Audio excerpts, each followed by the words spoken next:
Salut! Aujourd'hui, on va parler d'un sujet pour lequel j'ai reçu un nombre de messages inimaginables, les orgies et le sexe en groupe. Alors, ça veut dire quoi orgie déjà?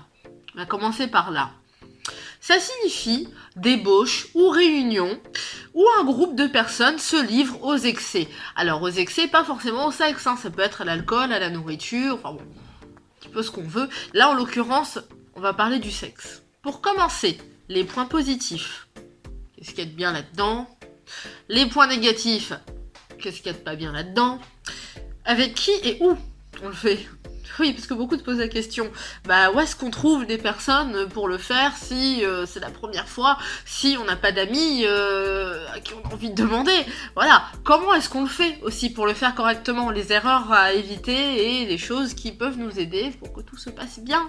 Et puis aussi, on va parler de comment en parler à son partenaire en fait. Voilà. Comment est-ce qu'on amène ce sujet-là? Comment est-ce qu'on arrive vers son compagnon ou vers sa compagne et dire: hé chérie, allons faire un plan à 3 ou à 10? Avec qui et où? Déjà, avec qui, essayez d'éviter avec des proches. Voilà, avec une personne trop proche du moins, si vous croisez régulièrement la personne et que c'est la première fois que vous le faites, imaginons que ça se passe mal, il vaut mieux quand même que ce soit quelqu'un de pas trop proche, pas quelqu'un que vous soyez amené à rencontrer ou à croiser régulièrement. Alors on essaye de faire l'entre-deux, c'est-à-dire quelqu'un qu'on connaît quand même, parce qu'un inconnu total, des fois, on peut ne pas être à l'aise, parce que c'est la base aussi, il faut être à l'aise lorsqu'on fait un plan à plusieurs, Voilà, donc essayez d'avoir des gens qu'on connaît un petit peu, mais sans plus. Après, si vous voulez le faire avec quelqu'un que vous ne connaissez pas du tout, si vous êtes à l'aise avec cette idée-là, mais que vous ne savez pas où trouver des personnes, allez sur Internet. J'essaierai de mettre là, donc dans les petits liens en dessous de la vidéo, des sites Internet sur lesquels vous pourriez trouver des personnes éventuellement ouvertes, ouvertes à tout ça, pour pouvoir faire des petites soirées position. Vous pouvez vous rendre en club libertin aussi. Club libertin, c'est pas mal. C'est pas mal, au moins on a les personnes et on a le lieu aussi. Parce qu'on va y venir. Le lieu, où est-ce qu'on le fait? Vous pouvez le faire chez vous. C'est pas mal chez vous, à la rigueur. Mais si, une fois de plus, ça se passe mal, avoir les images de ce qui s'est passé éventuellement chez soi régulièrement, c'est pas foufou. Ou si vous voulez, vous pouvez le faire chez là où les personnes en question. Et là, oui, ça peut être beaucoup plus agréable parce que vous pouvez vous retrouver dans un lieu neutre, en fait. D'un côté, ça peut être agréable parce que vous êtes dans un lieu neutre, mais d'un autre côté, ça peut être dérangeant parce que vous n'êtes pas à l'aise et vous n'êtes pas dans votre petit confort. Enfin, il va peser le pour et le contre dans tout ça. Faut y penser. Mais sachez une chose, il existe beaucoup plus de personnes qu'on croit qui sont ouvertes à ce genre de choses-là. Alors vous pouvez vous dire, j'ose pas en parler à telle ou telle personne, mais au final, telle ou telle personne a peut-être envie de vous le demander. Alors allez-y, si vous avez une question à poser, si vous voulez faire glisser légèrement le sujet de conversation, je sais pas, dans une soirée ou dans un dialogue avec une personne, vous voulez faire glisser ce sujet-là discrètement pour voir si la personne est ouverte à, allez-y, Allez-y, ça vous coûte rien, c'est pas grave, c'est pas un drame. Après, il y a le point positif et le point négatif. Et oui, on va commencer avec le positif. Vous avez des orgasmes qui peuvent être plus rapides pour les personnes qui ont des troubles orgasmiques, ce qui peut arriver assez souvent. Peut-être que vous avez besoin de plus, peut-être que vous avez besoin de ressentir quelque chose de différent. Oui, ça peut arriver. Si toi, là, chez toi, tu te dis, je mets un petit peu de temps à avoir des orgasmes, mais c'est un peu compliqué, c'est peut-être que tu as besoin d'un plus, et peut-être que avoir différentes mains, différentes tactiques, différentes personnes, différentes approches peuvent t'aider justement à avoir des orgasmes plus rapidement, et du moins plus facilement. La découverte de nouveaux corps aussi. Des fois on a envie de toucher un nouveau corps, on a envie de découvrir de nouvelles sensations. Voilà, ça peut arriver. Il n'y a rien de dramatique à ça. Des fois il y a des personnes qui vivent pendant des années et des années avec un seul et même corps et puis un jour elles ont envie de tâter autre chose. Ouais.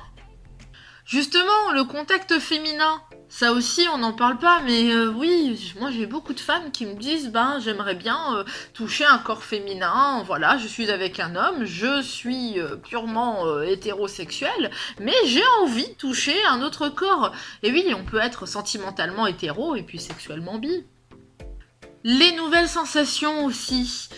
Les sens qui sont décuplés, c'est-à-dire qu'en temps normal, tu vas ressentir voilà, une paire de mains sur toi, puis d'un coup t'en as plein, et ça touche les seins, et ça touche les fesses, et ça touche les cuisses, et ça touche les mains, les pieds, le visage, ça caresse les cheveux, ça fait plein de choses en même temps, et un coup ça lèche, un coup ça caresse, un coup ça mordille, un coup ça... Oh, plein de choses en même temps, et ça c'est jackpot, c'est une espèce de...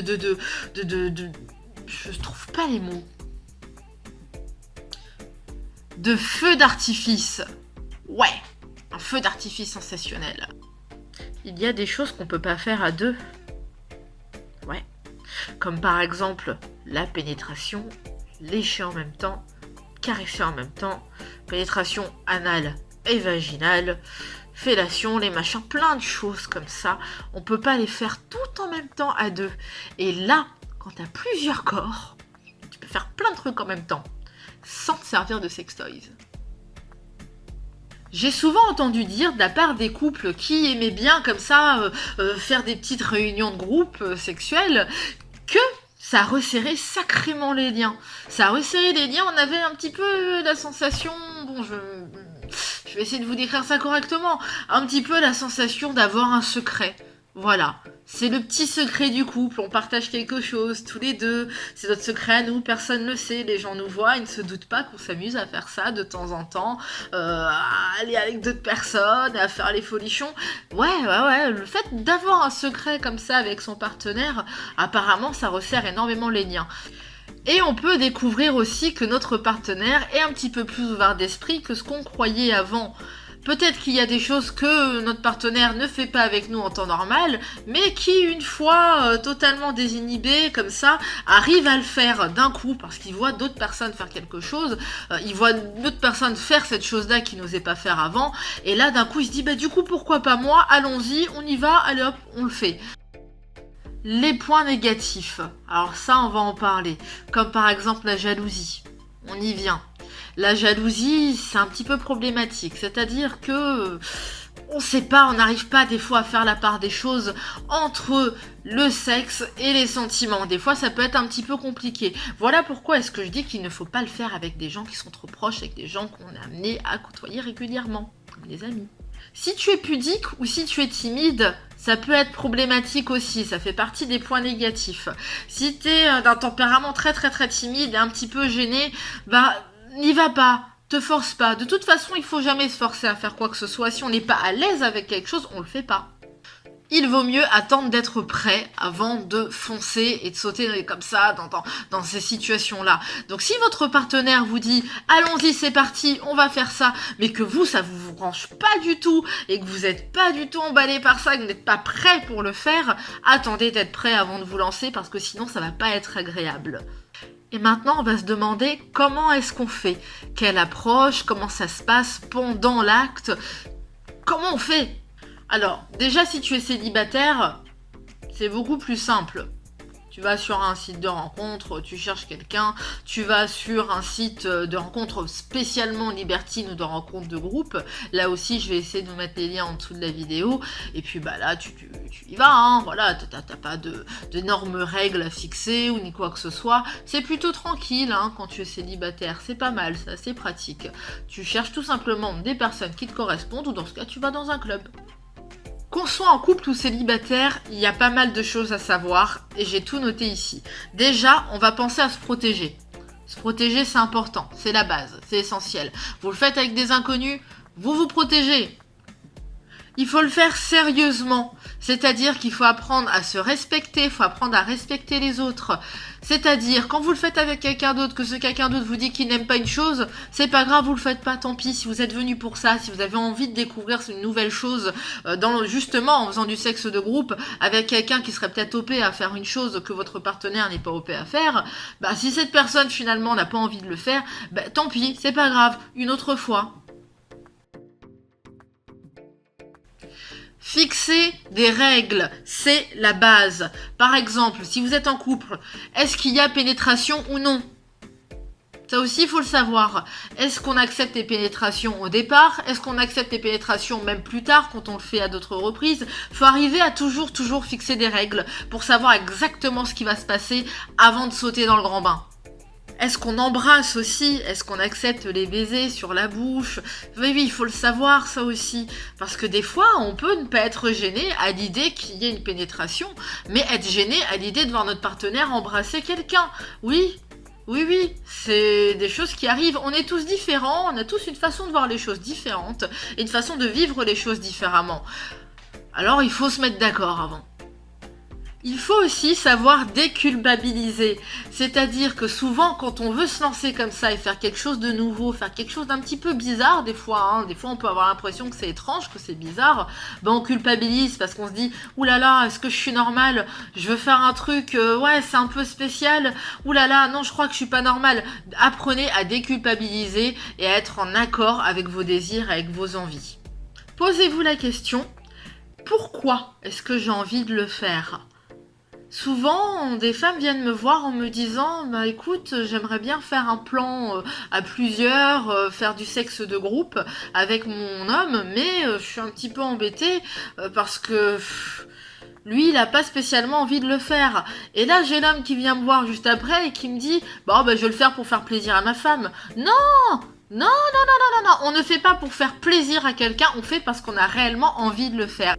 C'est pour ça qu'avant de faire quelque chose, il faut se demander pourquoi on le fait. Voilà. Et maintenant, on va expliquer à notre partenaire qu'on a envie de faire ça. Oui, c'est-à-dire comment tu fais pour aller voir ton partenaire et lui dire « Écoute chérie, et si on allait le faire avec plein de gens ? Ou même une seule personne, c'est pas grave, mais et si on allait le faire avec d'autres corps ? Ah oui, comment tu fais pour le dire ça ? » J'y reviens, tu expliques pourquoi. Voilà, tu te poses d'abord la question, comme je le disais tout à l'heure, pourquoi est-ce que tu veux le faire ? Et après, tu en parles à ton partenaire. Ensuite, tu lui expliques clairement, si jamais c'est une envie de découverte, par exemple, si tu as une envie de découverte, tu lui dis « j'ai juste une envie de découverte, juste envie de faire quelque chose de différent d'habitude ». Voilà, si tu as envie de partager quelque chose de nouveau avec ton partenaire aussi, si tu as juste envie de tisser des liens, comme je le disais tout à l'heure, parce que oui, il y a des couples qui tissent des liens grâce à l'échangisme, grâce au libertinage, grâce au sexe de groupe. Oui, ça peut arriver des fois, effectivement, de tisser des liens comme ça. Là, il n'y a pas de problème. De toute manière, quand on a quelque chose à demander à son partenaire, que ce soit sexuel ou non, il faut être dans l'honnêteté, il faut être dans la franchise, il faut dire les choses telles qu'elles sont, tout simplement. Et il faut peser le pour et le contre et lui en parler. Oui, faut vendre un petit peu le truc aussi, voilà, si t'as envie de faire quelque chose, tu le vends, tu trouves tes arguments et tu lui en parles, c'est tout. C'est aussi simple que ça. Voilà pour le sexe de groupe, c'était pas si compliqué, il suffit d'être en accord avec tes envies, avec tes désirs, et tout roule. N'hésite pas à partager, n'hésite pas à commenter si tu as des choses à dire par rapport à cette vidéo. N'hésite pas à aller faire un petit tour sur mon Twitter et sur ma page Facebook. Si ça t'intéresse, sache qu'il m'arrive assez souvent de faire des sondages, et grâce à ces sondages, tu peux choisir le thème de la prochaine vidéo. Bisous bisous, ciao ciao.